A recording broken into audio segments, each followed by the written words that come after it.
Welcome to ANN news. మనతో senior journalist Ramana ఉన్నారు. అన్న, షిర్డీ సాయిబాబా విషయంలో యాక్ట్రెస్ మాధవీలత చేసిన వ్యాఖ్యలపై మాట్లాడిన దానిపై బీజేపీ రాష్ట్ర అధ్యక్షుడు రామచంద్రరావు కొన్ని వ్యాఖ్యలు చేశారు. దానిపై సోషల్ మీడియా వేదికగా బీజేపీ వాళ్ళు, ఆర్ఎస్ఎస్ వాళ్ళే దాడి మొదలుపెట్టారు. దీన్ని అసలు మనం ఎలా అర్థం చేసుకోవాలి? బీజేపీ నాయకురాలు కమ్ యాక్ట్రెస్ మాధవీలత చాలా కాలంగా హిందూయిజాన్ని తనే భుజాన మోసినట్టు చాలా ప్రచారం చేస్తుంది. మాటలు ఇష్టం వచ్చినట్టు మాట్లాడుతుంది. ఏపీకి సంబంధించి కూడా ఒక గొడవ జరిగింది, టీడీపీ నాయకులతో కూడా గొడవ జరిగింది ఆమెకి ఈ విషయం.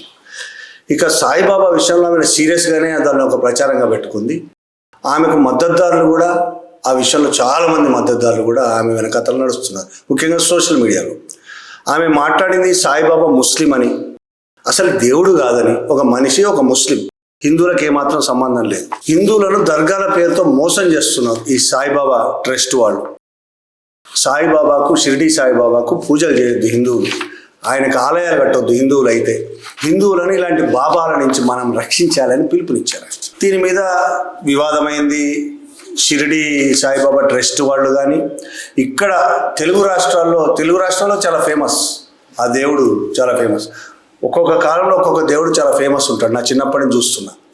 సంతోషి మాత ఉండేది నా చిన్నప్పుడు, ఎందుకో సడన్గా వచ్చింది, చాలా ఫేమస్ అయింది. స్త్రీలందరూ సంతోషి మాత అంటే విపరీతంగా పూజలు చేసేవాళ్ళు, చాలా ఫేమస్ అయింది. అట్లా అయ్యప్ప స్వామి కొంతకాలం ఫేమస్.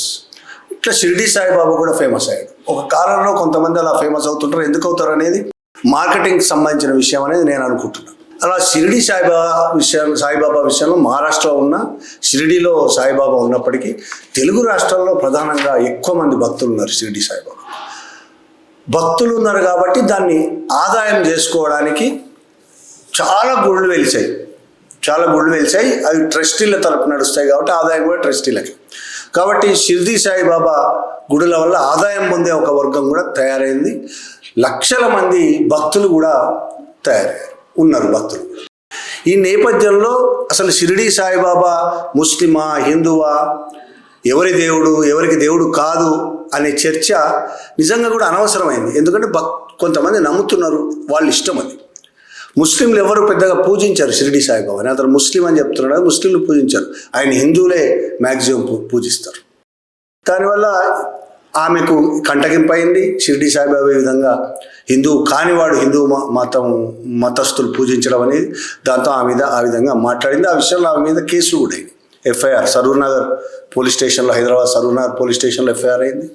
షిరిడీలో కూడా షిరిడి సంస్థాన్ ట్రస్ట్, సాయిబాబా సంస్థాన్ ట్రస్ట్ కూడా ఆమె మీద కేసు నమోదు చేసింది. ఈ విషయంలో సాయిబాబా భక్తులు, సాయిబాబా ట్రస్ట్, ఇక్కడికి సంబంధించిన ట్రస్టీలు, చాలామంది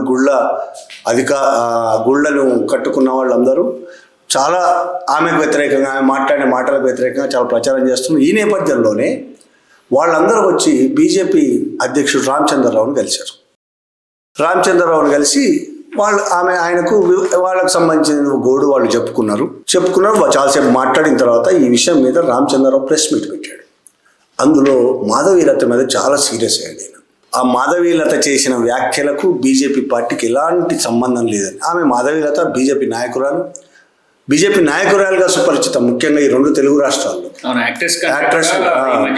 ఈ మధ్య కాలంలో యాక్ట్రెస్గా పెద్దగా సక్సెస్ కాలేదు కాబట్టి బీజేపీ నాయకురాలుగానే బాగా ప్రచారం అయింది. అలాంటి ఆమె మాట్లాడిన మాటలకి బీజేపీకి ఎలాంటి సంబంధం లేదు. అవి ఆమె పూర్తి వ్యక్తిగతమైనవి అని మాట్లాడారు. బీజేపీ దాని నుంచి దూరం పెట్టుకున్నాడు. ఆమె మాట్లాడిన మాటల వల్ల షిరిడి సాయిబాబా భక్తుల మనోభావాలు తీవ్రంగా దెబ్బతిన్నాయి, వేదనకు గురయ్యారు. కాబట్టి ఆమె వాళ్ళందరికీ క్షమాపణ చెప్పాలని డిమాండ్ చేశారు. దాంతోనే అసలు సమస్య మొదలైంది. ఇంత సీరియస్గా ఆయన మాట్లాడడంతో అది సోషల్ మీడియాలో ఆయన మాట్లాడిన వీడియో వైరల్ అయింది. వైరల్ అయిన తర్వాత బీజేపీ రాష్ట్ర అధ్యక్షుడై ఉన్న ఆయనను సోషల్ మీడియాలో ట్రోల్ చేయడం మొదలుపెట్టారు. ఎవరు ట్రోల్ చేశారు? ముస్లింలు కాదు, నాస్తికులు కాదు, హిందూ మతాన్ని వ్యతిరేకించే వాళ్ళు కాదు, బీజేపీ సపోర్టర్స్, కాంగ్రెస్ ప్రతిపక్షం వాళ్ళు కూడా కాదు, ఏ రాజకీయ పార్టీ వాళ్ళు కాదు, బీజేపీ మద్దతుదారులు, ఆర్ఎస్ఎస్ మద్దతుదారులు. కొంతమంది అయితే దాంట్లో రాసి నేను ఆర్ఎస్ఎస్ కార్యకర్తను చెప్తున్నా అని కూడా రాశారు. వాళ్ళు బీజేపీ అధ్యక్షుడు రామచంద్రరావు మీద తీవ్రమైన దాడి మొదలు.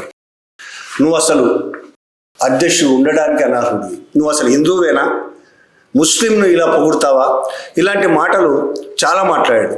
ఇంకా దాంట్లో కొన్ని చాలామంది సోషల్ మీడియాలో మాట్లాడుతున్న వాళ్ళు కానీ రాస్తున్న వాళ్ళు కానీ వాళ్ళకి నోటికి ఏది వస్తే అది మాట్లాడడం, అసభ్యంగా చాలా బూతులు మాట్లాడడం కూడా చేస్తుంటారు. ఆ బూతులు కూడా మాట్లాడారు. ఇంకా అబద్ధాలు మాట్లాడడం. షిరిడి ట్రస్ట్ ఆదాయం మొత్తం, అంటే షిరిడీలో ఉన్న సాయిబాబా గుడికి సంబంధించిన ఆదాయం మొత్తం వక్ఫ్ బోర్డుకు వెళ్తుంది అనే ప్రచారం కూడా మొదలుపెట్టారు. అందులో ట్రస్టీలుగా ఉన్న వాళ్ళందరూ ముస్లింలు అనే ప్రచారం మొదలుపెట్టారు. దీనివల్ల ట్రస్టీలు ముస్లింలు, ఆదాయం మొత్తం వక్ఫ్ బోర్డుకు వెళ్తుంది, అది హిందువులు ఎందుకు సపోర్ట్ చేయాలి దానికని ఒక అబద్ధపు ప్రచారాన్ని మొదలుపెట్టారు. ముందు దాని గురించి కూడా మనం కొంత మాట్లాడుకోవాల్సిన అవసరం ఉంది. ఎందుకంటే ఇది అబద్ధాలు నిజాలకు సంబంధించిన ప్రశ్న, ఇది భావజాలానికి సంబంధించిన ప్రశ్న కాదు. వాళ్ళు అబద్ధాలు ప్రచారం చేస్తున్నారు. దాంట్లో భాగంగానే మనం చూసినప్పుడు ఈ షిరిడి సాయిబాబా ట్రస్ట్, షిరిడిలో ఉన్న ట్రస్ట్ ప్రభుత్వ అధీనంలో ఉన్న ట్రస్ట్. అది ట్రస్టీలను ప్రభుత్వమే నియమిస్తుంది, ప్రభుత్వం మాత్రమే ట్రస్టీని నియమిస్తుంది. ఆ ఆలయంలో మొత్తము హిందూ సాంప్రదాయాల ప్రకారమే పూజలు జరుగుతాయి. ఆ ఆలయంలో రామనవమి, గురి పూర్ణిమ, విజయదశమి ఇట్లాంటి పండుగలే జరుగుతాయి. రంజాన్లు ఇటువంటివి జరగవు. ఆలయంలో జరిగేవి మొత్తము హిందూ పండుగలు జరుగుతాయి. రాష్ట్ర ప్రభుత్వం, ఇప్పుడున్న రాష్ట్ర ప్రభుత్వం ఏది, మహారాష్ట్ర బీజేపీ ప్రభుత్వము అక్కడ ట్రస్టీలు నియమిస్తుంది. ట్రస్టీలందరూ కంపల్సరీగా హిందువులే ఉంటారు, అందులో హిందూ ట్రస్టీలే ఉన్నారు. ఇక ఆదాయం వక్ఫ్ బోర్డు పోతున్నది అనేది శుద్ధ అబద్ధం. మొత్తం హిందూ ట్రస్ట్ నడిపిస్తున్నది, హిందువులే ఉన్నారు. ట్రస్ట్ చైర్మన్ ఎండోమెంట్ కిందనే ఉంటుంది. మహారాష్ట్ర ప్రభుత్వం అధీనంలో నడుస్తుంది. ఇక వీళ్ళు చెప్తున్న వక్ఫ్ బోర్డ్ అని, ముస్లిమ్స్ అని పనికి మాలిన ప్రచారం కావాలని చేస్తున్న అబద్ధ ప్రచారం. ఈ అబద్ధ ప్రచారం వీళ్ళు కొత్తగా మొదలుపెట్టిందేం కాదు. ఆర్ఎస్ఎస్ బీజేపీలు మొదటి నుంచి వాళ్ళ కార్యకర్తలందరికీ డైరెక్ట్గా పిలుపులే ఇచ్చారు, అబద్ధమైన ప్రచారం చేయండి కానీ శత్రువులను దెబ్బకొట్టండి. వాళ్ళ శత్రువులు అన్నది ఎవరు? ముస్లింలు, క్రిస్టియన్లు అంటే వేరే మతం వాళ్ళు, కమ్యూనిస్టులు, ఆ భావజాలం ఉన్నవాళ్ళు. వాళ్ళు చెప్తున్న కాంగ్రెస్ అని చెప్తుంటారు, కా కొత్తిస్తారు, రెండో కా పెడతారు కావాలని, కాన్ అని చెప్పడం కోసం. కాంగ్రెస్ సెక్యులరిస్టులు అని వీళ్ళకు వ్యతిరేకంగా ప్రచారం చేయడానికి అబద్ధాలనైనా మాట్లాడండి అని అమిత్ షా చెప్పాడు. హైదరాబాద్లో జరిగిన ఒక ఆర్ఎస్ఎస్ వాళ్ళ మీటింగ్లో వాళ్లకు భావజాలం, ధ్రువరాటి లాంటి వాళ్ళ మీద భావజాలం ఎలా ప్రచారం చేయాలని చెప్తూ ధ్రువరాటి మీద అబద్ధాలు ప్రచారం చేయడానికి పిలుపునిచ్చడం వల్ల ఈ విధంగా పిలుపులు ఇవ్వడం, వాళ్ళు ఆచరించడం చాలా ఏళ్ళుగా సాగుతుంది. 2014 తర్వాత కాదు, 2014 ముందు నుంచి కూడా ఈ అబద్ధాలు ప్రచారం చేయడం జరుగుతుంది. కాబట్టి అందులో భాగంగా ఇలాంటి అబద్ధాలను కూడా ప్రచారం చేస్తూ చాలామంది నమ్ముతారు. నిజాలేంటి, నిజంగానే ట్రస్ట్లో ఉన్న వాళ్ళంతా ముస్లింలేమో, ట్రస్ట్ ఆదాయం మొత్తం వక్ఫ్ బోర్డుకు వెళ్తుందేమో అని నమ్మేవాళ్ళు ఉన్నారు. వెనకకు తిరిగి ప్రతిదాన్ని మనం ప్రశ్నించి నిర్ధారణ చేసుకోవాలి, ప్రశ్నించి దాని ద్వారా జవాబు రాబట్టి నిర్ధారణ చేసుకోవాలనే ఆలోచన చాలా తక్కువగా, రోజు రోజుకు తక్కువైపోతుంది. కాబట్టి వాట్సాప్లో వచ్చిందో, సోషల్ మీడియాలో వచ్చిందో చూసి ఇదే కరెక్ట్ అని వాళ్ళ మానసిక పరిస్థితికి తగ్గట్టు ఉంటే చాలు. వాళ్ళు మాధవీలతను సపోర్ట్ చేస్తున్నారు కాబట్టి ఇది మాధవీలతకు సపోర్ట్గా ఉంది కాబట్టి వాళ్ళు దీన్ని ఫాలో అయిపోతారు. అంటే ఇటువంటి భావజాలాన్ని, ఇటువంటి విద్వేషాన్ని నింపిందే ఆర్ఎస్ఎస్ బీజేపీ. కాబట్టి ఇప్పుడు వాళ్ళు నిజం చెప్పండి పులి మీద స్వారీ చేస్తున్నారు. వాళ్ళకి అర్థమవుతుందో లేదో పులి మీద స్వారీ చేస్తున్నారు. స్వారీ చేసినా కష్టమే, దిగినా కష్టమే. దిగితే చంపేస్తుంది, స్వారీ చేసేంతకాలం చేయలేడు. ఆ పులిని తయారు చేసింది పులి మీద స్వారీ చేస్తున్నారు కాబట్టి వాళ్ళు ఇప్పుడు వాళ్ళ మీదే తిరిగి దాడి మొదలైంది. రామచంద్రరావును తిట్టిన తిట్లు ఎంత దారుణంగా ఉన్నాయంటే ఇంత చేసి వీళ్ళు మోడీ భక్తులు వీళ్ళందరూ. అదే మోడీ ఇదే సాయిబాబా, షిరిడి సాయిబాబా గుడికి 2 సార్లు వెళ్ళాడు, పూజలు చేశారు. 2018లో ఒకసారి సాయిబాబా మహాసమాధి శతాబ్ది ఉత్సవాలు జరిగినాయి, ముగింపు సందర్భంగా వెళ్ళాడు, ప్రార్థనలు చేశాడు. తర్వాత 2023లో అక్టోబర్ 26న ఒకసారి మోడీ షిరిడి వెళ్ళాడు, సాయిబాబా సమాధి ఆలయంలో ఆయన పూజలు చేశాడు. ఈ వక్ఫ్ బోర్డుకు సంబంధించి ఈ మోడీ వెళ్ళాడనే దానికి కూడా ఎందుకు చెప్తున్నానంటే ప్రతి ఒక్కరు దీన్ని చెక్ చేసుకోవాలి నిజమా కాదా అని. నేను చెప్పిన దాన్ని నమ్మాల్సిన అవసరం లేదు, వాళ్ళు ప్రచారం చేస్తున్నదాన్ని నమ్మాల్సిన అవసరం లేదు. చెక్ చేసుకోవాలి నిజమా కాదా. ఇవాళ చెక్ చేసుకోవడానికి చాలా టెక్నాలజీ వచ్చింది మన దగ్గర, దాన్ని ఉపయోగించండి. ఉపయోగించి టెస్ట్ చేసుకోండి. ఆర్ఎస్ఎస్ వాళ్ళ దగ్గరకో మీ గురువుల దగ్గరకో వెళ్ళి అడిగితే ఉపయోగం ఉండదు. వాళ్ళు అబద్ధాలే చెప్తారు. టెస్ట్ గూగుల్ సెర్చ్ చేయాల్సిన అవసరం లేదు. చాలా టెక్నాలజీ వచ్చింది, చాలా రకాలుగా సెర్చ్ చేశారు. సెర్చ్ చేసింది కూడా కరెక్టా తప్ప అనేది ఫ్యాక్ట్ చెక్ చేసుకోవడానికి ఇంకా చాలా టూల్స్ వచ్చాయి. దాని ఆధారంగా మీరు చెక్ చేసుకోండి నిజాలు ఉన్నాయా అబద్ధమా అనేది. అట్లనే ఈ విధంగా జనాల్లో విపరీతమైన విద్వేషాన్ని నింపారు కాబట్టి ఈ పరిస్థితి వచ్చింది. ఆ విద్వేషాన్ని కొద్దిగా పక్కకు పెట్టి విద్వేషాన్ని పక్కన పెట్టి నిజాలు ఏంటి అనేది తెలుసుకోవాలి. సాయిబాబా దేవుడు కాదా అనేదంతా నాకు సంబంధమే లేదు. ఆయన దేవుడైనా దేవుడు కాకపోయినా, రాముడే సాయిబాబా అవతారమైన రకరకాలుగా ప్రచారం చేస్తున్నారు. విష్ణు అవతారమే సాయిబాబా అని సాయిబాబా భక్తులు చెప్తుంటారు. అయినా కాకపోయినా నాకు సంబంధం లేదు, నాకు అవసరం లేదు. కానీ ప్రజలు నిజాలు ఏంటి, వాళ్ళు నమ్ముతున్న ఈ భావజాలం ఏదైతుందో అది నిజాల మీద ఆధారపడి ఉందా లేక అబద్ధాల పునాదుల మీద నిలబడిందా? ఈ భావజాలము అబద్ధాల పునాదుల మీద నిలబడ్డ భావజాలము ఎల్లకాలము ఉండదు. ఎల్లకాలము ప్రజల్ని మోసం చేయలేదు. ప్రజలని కొంతమందిని కొంతకాలం మోసం చేయొచ్చేమో కానీ అందరినీ అంతకాలం ఎవ్వరూ మోసం చేయలేరు. మోసం ఏదో రోజు బయటపడుతుంది. బయటపడక ముందే మీరు మేల్కొని మీరందరూ విద్వేషాన్ని చల్లకుండా, అంటే వాళ్ళు రామచంద్రరావుని తిడుతున్నారు కాబట్టి మాట్లాడే మాటలు కాదు. వాళ్ళు రామచంద్రరావుని తిట్టకపోయినా పెద్ద రామచంద్రరావుకి వచ్చే నష్టం లేదు. ఆయనను బీజేపీ అధిష్టానం నియమించింది, తీసేస్తే ఉంచాలంటే ఉంచుకుంటుంది. మీ సోషల్ మీడియా కామెంట్ల వల్లనే ఆయనకేం జరగదు. కానీ మీరు చేస్తున్నది ఈ విషయంలో రామచంద్రరావుని మీద దాడి చేయడం, బూతులు తిట్టడమే కాదు, మీరు దేశవ్యాప్తంగా అణగారిన వర్గాల మీద, మైనార్టీల మీద దాడులు చేస్తున్నారు. సోషల్ మీడియాలో దాడులు చేస్తున్నారు. మహిళల మీద చాలా అసభ్యంగా దాడులు చేస్తుంది ఆర్ఎస్ఎస్ భావజాలం ఉన్న వాళ్ళే. చాలా అసభ్యంగా, అసహ్యంగా, జుగుప్సాకరంగా మహిళల గురించి మాట్లాడుతుంటారు ఆర్ఎస్ఎస్ భావజాలం ఉన్న వాళ్ళే. ఈ మత భావజాలం ఉన్నవాళ్ళు ఉన్మాదులు. స్త్రీలను భరించలేరు, స్త్రీలు కొద్దిగా తలెత్తుతే భరించలేరు, దళితులను భరించలేరు, బీసీలను భరించలేరు, మైనార్టీలను భరించలేరు. చాలా ఎంత దారుణమైన పరిస్థితి చేరుకుందంటే వల్ల వీళ్ళు హిందూ మతం కోసం మాట్లాడుతున్నామని వీళ్ళు చెప్తుంటారు, హిందూ మతం కాపాడమని వీళ్ళ అధిష్టానం చెప్తుంటుంది, ఆర్ఎస్ఎస్ బీజేపీ ప్రచారం చేస్తుంటుంది. నిజానికి విద్వేషం ఎంత దూరం వెళ్ళిపోయిందంటే హిందూ మతమే కాదు, హిందూ మతంలో ఉన్న శంకరాచార్యుని మీద కూడా దాడి చేసి శంకరాచార్యునికి వ్యతిరేకంగా కూడా సోషల్ మీడియాలో బూతులు మాట్లాడుతున్న స్థితి వచ్చిందంటేనే వీళ్ళ విద్వేషం ఏ స్థాయికి చేరిందో మనం అర్థం చేసుకోవాలి.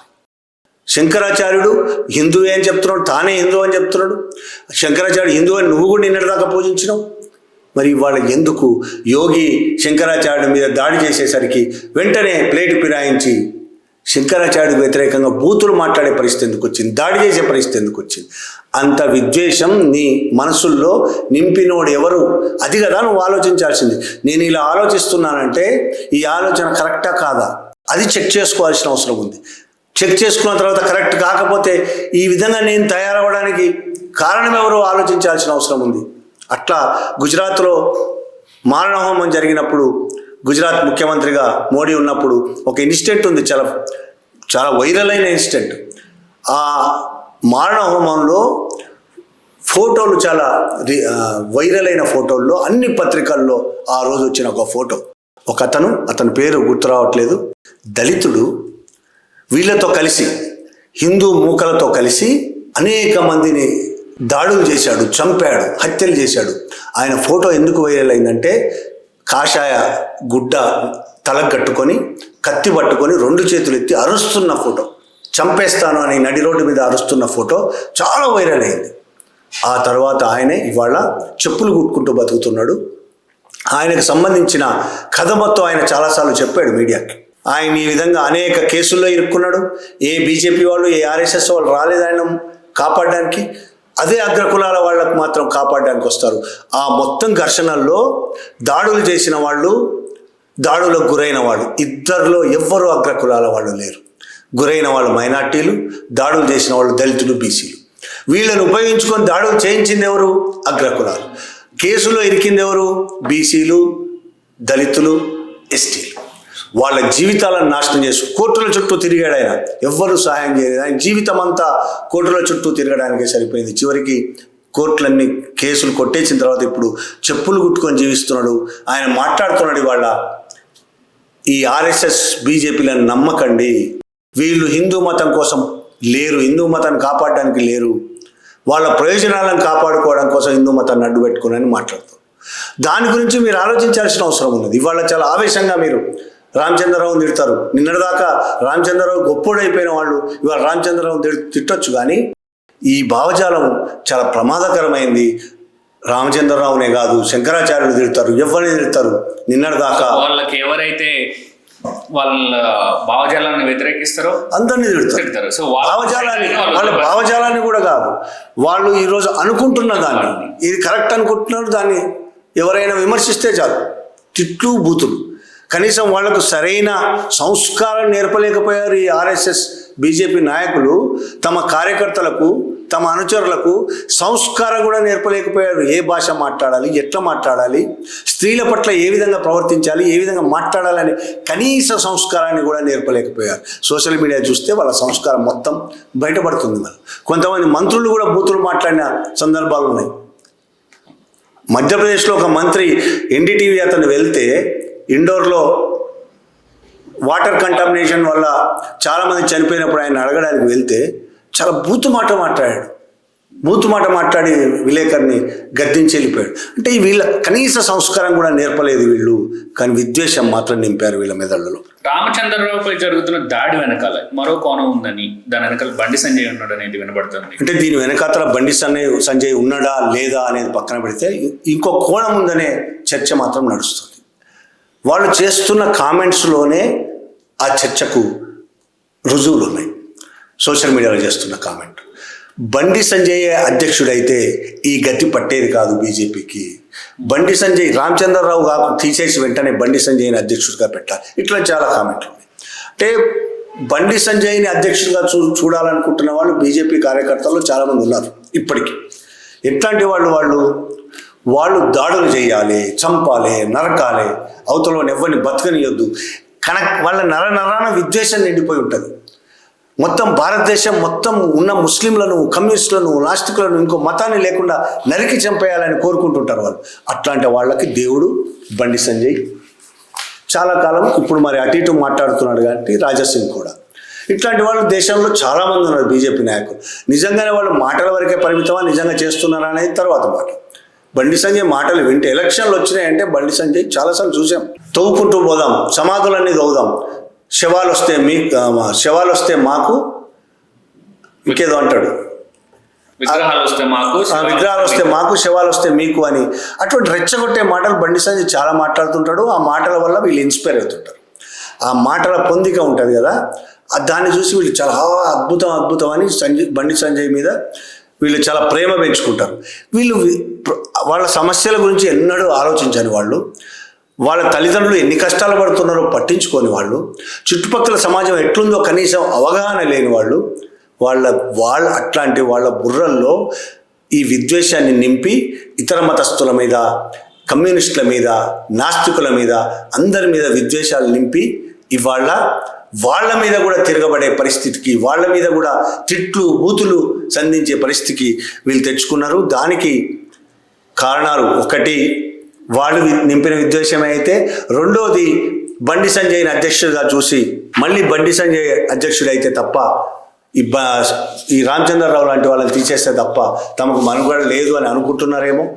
అట్లాంటి విద్వేష భావజాలం ఉన్నవాళ్ళు మాత్రమే బీజేపీని నిలబెట్టగలుగుతారని వాళ్ళు భావిస్తున్నారేమో. నరకాలి, చంపాలనే భాష మాత్రమే కరెక్ట్ అని వాళ్ళు అనుకుంటున్నారు కావచ్చు. అందువల్ల రామచంద్రరావుకు వ్యతిరేకంగా బండి సంజయ్ అనుచరులు కూడా ఈ దాడి చాలా పెద్ద ఎత్తున చేస్తున్నారు. మామూలు ఆర్ఎస్ఎస్ బీజేపీ వాళ్ళు చేస్తున్నారు. అదేవిధంగా బండి సంజయ్ అనుచరులు కూడా, వాళ్ళు కూడా బీజేపీ కావచ్చు. అంటే ఖచ్చితంగా బీజేపీ ఈ రాజకీయ నాయకులు ఏది నమ్మలేదు. రేపు బండి సంజయ్ ఇంకో పార్టీలో చెప్తే వాళ్ళ అనుచరులు అందరూ ఇంకో పార్టీలో ఉంటారు. కానీ వాళ్ళ అనుచరులు కూడా రామచంద్రరావు మీద దాడి చేస్తున్నారు. థ్యాంక్స్ అన్న, మీరు ఎన్నో విషయాలు మాతో పంచుకున్నందుకు. మరిన్ని ఇలాంటి విశ్లేషణల కోసం ANN న్యూస్ తెలుగుని సబ్స్క్రైబ్ చేయండి. Thank you.